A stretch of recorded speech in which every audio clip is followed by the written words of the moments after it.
Our guest today is one of the leading personalities in the Dynamics community within the Czech Republic. Jaro is a motivational speaker, a Microsoft certified trainer, and a digital transformation advocate. He's a two-time MVP awardee, and I'm sure we'll have more MVP years going forward. For full show notes, visit nz365guy.com/84. Now, on with the show.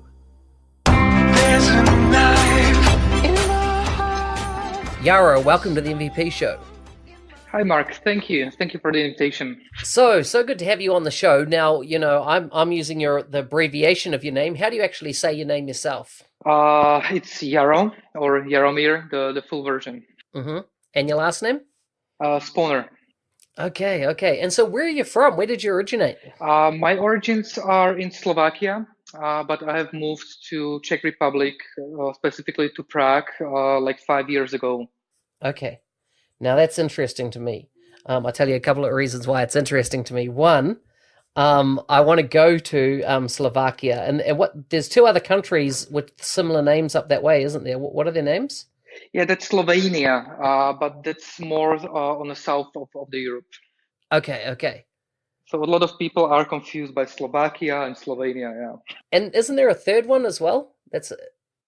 No, previously, like 7 years ago, there was Czechoslovakia, but we quietly split. So there are two countries now. Now I'm onto it. Excellent. And so you're in the Czech Republic now? Yes, I'm based in Prague. Okay. Well, I was in Prague, I think December when I was up there. I didn't even know you were based there. I could have hooked up for a drink with you. Well, we can do it next time. Yeah, and there will be a next time because I love Prague. In fact, I might even have a job up in Prague in April, potentially working on a project. It's beautiful. It's a beautiful city. The temperature is increasing now, so we have lovely 10 degrees, actually 50 in Fahrenheit. So it's going better and better. Nice. So tell me a bit about Slovakia. How long ago did you move, and kind of what are the fond memories of that country that you have? Well, I had a lot of fun memories there. As I mentioned previously, I've moved from Slovakia 5 years ago.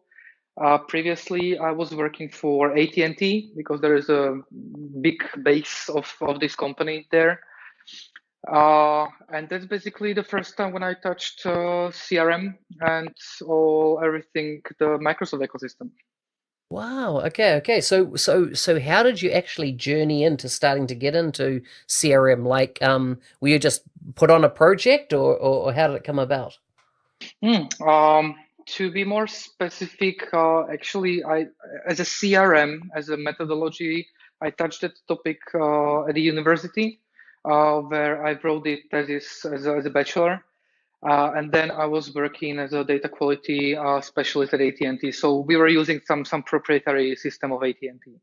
But when it comes to Microsoft, it was those 5 years ago. I recall that name that day when Satya Nadella came on the stage and he announced Dynamics 365.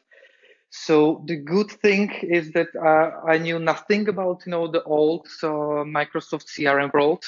And I started from the scratch. So everything was new and everything was nice and shiny. Excellent. And so you've been working with Dynamics for the last 5 years now, is that right? Yes, that's correct. Wow. And so are you also a Microsoft certified trainer? Yes, I have the certification as a trainer. Hopefully this Friday I will have the Microsoft certification as an expert for Dynamics. So I'm missing the last certification that I hope I will pass, and I will have the full scope of the certifications. Excellent. And so do you get to do much training in your roles? Well, I'm not focusing on the trainings. My official role is as a business consultant because of what I learned specifically for this market. People used to something like Office 365 only a few years ago. And they know nothing about Dynamics 365. They heard the name or the brand, but they still live in that old world where CRM and ERP were two systems. So my role is to talk to C-suite people, to the managers, and to help them to translate the technological language into something business and meaningful for them, how to achieve their business. What's the main type of activities you tend to do from a user group perspective? From the user group perspective, I'm trying to write some articles in the local language. The good thing is that in Czech Republic and in Slovakia, we are using two languages, but they're very similar, like US and UK English. So I'm using that advantage. So I'm mostly utilizing LinkedIn for that. And last year, I believe in October, it was the first meetup. I joined with another two guys. One is focused more on the office side, and the third guy is focused directly on the Microsoft Power Platform. So with me focusing on the Dynamics business applications, we have created very nice group, or the core of the meetup, and we are meeting every second Thursday each month. And that's in Prague? Yeah, that's for now it's in Prague, but we are in discussions for the other two places. So we want to have it as well in Brno, which is the second biggest city here in Czech Republic, and as well in Bratislava, which is the capital city of Slovakia. Okay. Excellent. Wow, you're doing amazing work up there, obviously, in the community. Well, currently we have reached 62 people, and my personal goal is to have like 300 people in the community until end of this year. So hopefully I will. That's fantastic. You know what? I'm just tagging you in the photo that I was when I was in Prague, because one of the things that I put out on the website was, sorry, on Instagram, is I said, is there a Dynamics 365 community in Prague?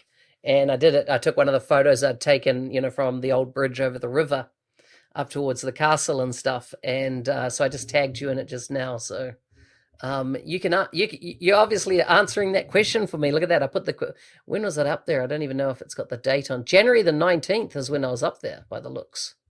It was this year. Heck, it's more recent than I remember. It is fantastic. So you're saying there's an office guy, there's a Power Platform guy or Power Apps guy, and then you're on the Dynamics side. Have you yourself started getting into the Power Platform side of things much? Well, yes and no. Probably what's specific with me is that I'm not the techie guy. I like to say that I have no idea how it works in the background. So I'm talking as well about the Power Platform and about the possibilities how to easily create some new business applications for the companies. But for the technical things, I have those other two guys, to talk about. So in your day-to-day job, what type of activities are you commonly doing then with Dynamics? Mostly my colleagues are discussing with me, the options how to do it from the business point of view. We are discussing licensing and the dependencies, how how tough it can be when it comes to the licensing of Dynamics. So I'm mostly having these type of conversations internally.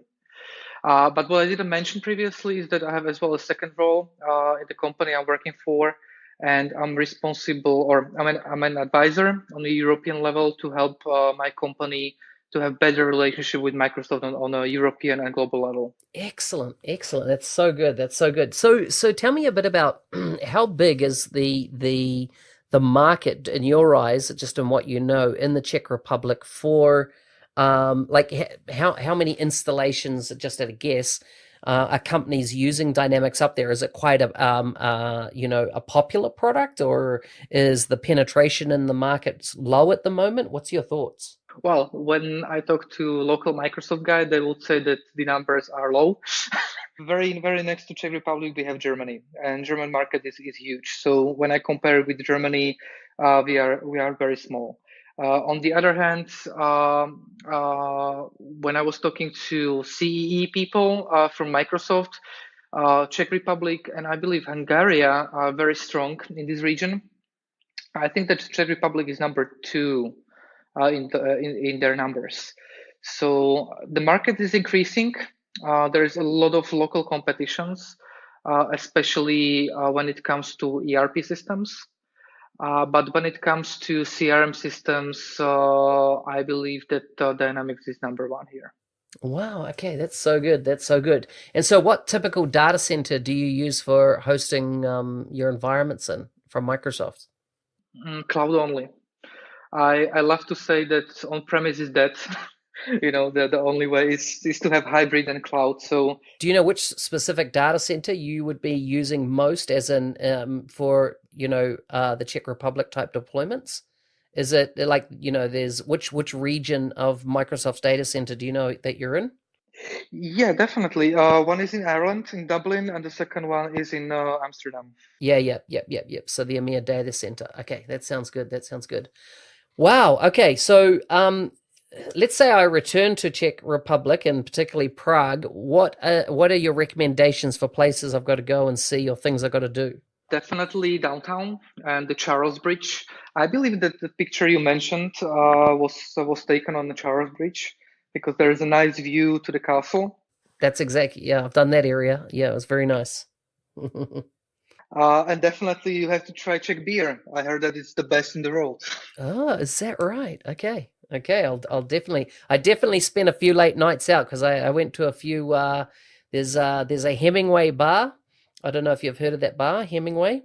And it's in the old city, and that, wow, some amazing cocktails. Yeah, during the nights, when the lights, the city lights are on, there's a beautiful view on a castle. Yeah, I bet, I bet. Well, okay, so that's cool. I'll definitely keep those places in mind, and I'll let you know when I'm coming up next, because it'd be good to catch up. But I know that I'll see you at Summit, of course, which this podcast will be going out after Summit. But so by that time, I would have had a chance to meet you in person, I hope. Definitely, I'm looking forward. So, what's on you're just saying you're completing exams at the moment. What other kind of areas do you want to learn this year? What are kind of focus technology areas that you're focused on for the rest of 2019? I came from the area of CRM, so I'm still trying to somehow deep dive into the ERP side. Mm-hmm, mm-hmm. But it's quite complicated topic when it comes to the technology. Even from the business point of view, it's quite complicated. So I'm trying to understand it as a whole platform, as one dynamics basically. And when I talk to the business users, I'm not even mentioning the products because for me it doesn't matter if you run it in Excel or in some huge ERP. I'm always saying to the customers, look, like the second biggest company in the world that is selling tulips in Holland is running on Excel. Wow, So why not you? wow, that is amazing. That is amazing. Yeah, so it depends what they want to achieve. Some companies are focusing on decreasing the costs. Some of them think or they feel that they are not very flexible and they need to do something with that. So it's mostly about the business discussion, and then we go to the technological part, like how to achieve that. Yeah, yeah, excellent. So how did you come to be awarded as an MVP? Kind of, do you know what the how who nominated you and at that time? It was funny. I was preparing the time for some kind of exam for certification, and I met another MVP guy here in Prague. We had training together, and that was the first time when I heard the acronym MVP. I was like, "What's that?" So I checked Google, I checked the requirements, and that time I was presenting quite a lot to the customers outside of my normal business. So I was like, why not to try it? Yeah. Then I had a few discussions with the local Microsoft guys because they know me. So I received some recommendations, and I received the welcome letter a few weeks ago, a few weeks after that. Yeah, yeah, yeah. Wow, man, were you excited? Yeah, I was very excited. I was like, what does it mean for me? So the past year, I spent to talk with other MVPs from different categories, like what they do, how they do, and it took me quite long to establish that Power Platform user group because from my point of view, the business applications, they're very very different as I said, it's not about the technology. So I'm also trying to have the business discussions on the meetups. I'm always saying that technology alone is not enough. So if you don't understand from the business point of view, you don't understand from technical point of view. So that's what I'm focusing on. That's good. That's good. So what's been the biggest value that you've seen? Because you've been an MVP for 2 years, coming up 3 years now, is it? Yeah, it's coming to the third year. Yeah. So what's been the biggest value for you? Biggest value I would say is to be able to talk to the product team. Like I love to give a feedback to the product team. Last time it was, I think it was published now, the new Forms Pro. Yeah, it's in the licensing guide, so we can talk about it. So yeah, so I was providing some feedback to the product team. I was excited about the product. Previously, it was I was providing some feedback for Microsoft Talent, which is again the very nice product, and that's the biggest value, I think. That I can enter the process, and I can help the product team to bring more value to the market, because I'm talking to the customers, so I understand those pains, and it's good that I can bring it directly to the product team. Yeah, yeah, so good. So what are the things that you like? Have you used Voice of the Customer? Yes, I had that opportunity. I will put that way. Okay, so tell me that this is what I want to drill into you. What are your thoughts then on Forms Pro as opposed to Voice of the Customer? I think that the difference is like between Android and iPhone. You know, like in the voice of the customer, you can set up basically anything as you like, but you have to be a techie. I don't think that that product was very user friendly for the business users. And when I checked first time Microsoft Forms Pro, it's completely different world. Like you don't have to think about how to build it. You think about what you want to achieve, and that's very big difference for me. That's brilliant feedback, because I think as well, Forms Pro is amazing step forward from that whole surveying type function. It's so easy to use. It's a great product. Do you know if they're going to have a migration path between Voice of the Customer and Forms Pro? I heard about something, but I'm not sure if we can talk about it here. Yeah, I'm pretty sure it's in the release notes, isn't it? I thought I saw something in the release notes about it. Yeah, there is something. I don't believe that they mentioned that it will be like discontinued. So I'm not sure about the real transition path. I know that the new customers will have the opportunity to use Forms Pro only. It's good progress. Any other kind of major things that you've seen in what's coming out in April that you're excited about? Dual write for CDS. So to have the ability to see the records directly when you enter them into CRM or the ERP part. I think it's very huge, because from my experience, the integration costs when it comes to the implementation are about 70 to 80% of the total costs. Yeah, that's for a different discussion. But anyway, when we have now the CDS and full end-to-end process from lead to cash, it's even giving bigger opportunities for the customers to use it, because if you combine it with something like the Power Apps, I see huge potential here. Alrighty, we've our time's almost up. I want to just jump into some quick fire questions to end with. Mm-hmm. So, what's the best purchase you've made under $100? The best purchase? Under €100 in your case, yeah. Wow. AirPods. I'm not sure about the price. AirPods. Yeah, okay, yeah. Okay. What techie stuff are you into outside of your job? I should not say that, but I'm Apple fanboy, so I'm You're a what fanboy? Apple hardware. Apple. Sorry, Apple. Yeah. I'm using all the Microsoft technology on Apple devices. Yeah. No, I'm 100% the same. 100% the same, except for not for the headphones. I tend to go fund a range of Kickstarter campaigns to get better headphones that are Bluetooth and wireless. So, but that's interesting. So Apple, you're an Apple fanboy. Okay. So what's Last question before we get into just closing out here. Kind of what motivates you to keep engaging with the community? I think the answer would be the change on the market.